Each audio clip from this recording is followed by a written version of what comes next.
Hi friends! Telangana రాష్ట్ర ప్రజలందరికీ అదిరిపోయే శుభవార్త. ఇందిరమ్మ ఇళ్ళైతే రాబోతున్నాయండి. మంజూరు చేస్తున్నారు. ఎంత అమౌంట్ మరి ఇందిరమ్మ ఇళ్ళ గురించి వెచ్చించారు తెలుసుకునే ముందు లైక్ చేయండి. ఏ లిస్టుల వారికి ఇప్పుడు మొదటగా వస్తున్నాయి.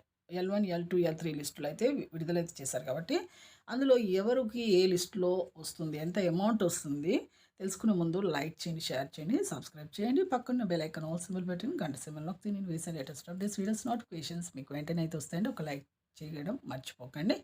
L1 లిస్ట్‌లో స్థలం ఉండి ఇల్లు లేని వారికి మాత్రమే 5,00,000 అమౌంట్ అనేది మీకు వస్తుంది. ఇప్పుడు 1,00,000 అయితే ప్రతి ఒక్కరికి కూడా ఒక ₹1,00,000 అయితే మీ ఫో మెసేజ్‌ల ద్వారా అయితే మీకు రావడం జరుగుతుంది. మీ ఫోన్‌లో అయితే పడుతున్నాయండి. అలాగే 1,00,000, 1,75,000, 1,25,000, ₹1,00,000 మొత్తం 5,00,000 బేస్‌మెంట్, గోడలు, ప్లాస్టింగ్, స్లాబ్ అనమాట. అలాగే L2 లిస్ట్‌లో స్థలము లేకుండా, ఇల్లు లేకుండా ఉన్నవారికి ఇందిరమ్మ ఇల్లు డబుల్ బెడ్‌రూమ్స్ అయితే రావడం జరిగింది. ఇంతకుముందు మన కేసీఆర్ గారు ఏ విధంగా ఇచ్చారో అదే విధంగా మళ్ళీ మనకైతే ఈ డబుల్ బెడ్‌రూమ్స్ అయితే ఇవ్వడం జరుగుతుంది. అలాగే L3 లిస్ట్‌లో మాత్రం ప్రతి ఒక్కరు కూడా ఇల్లు ఉన్న, స్థలము ఉన్న వాళ్ళకి కూడా రాబోతున్నాయండి. లైక్ చేయండి. Thanks for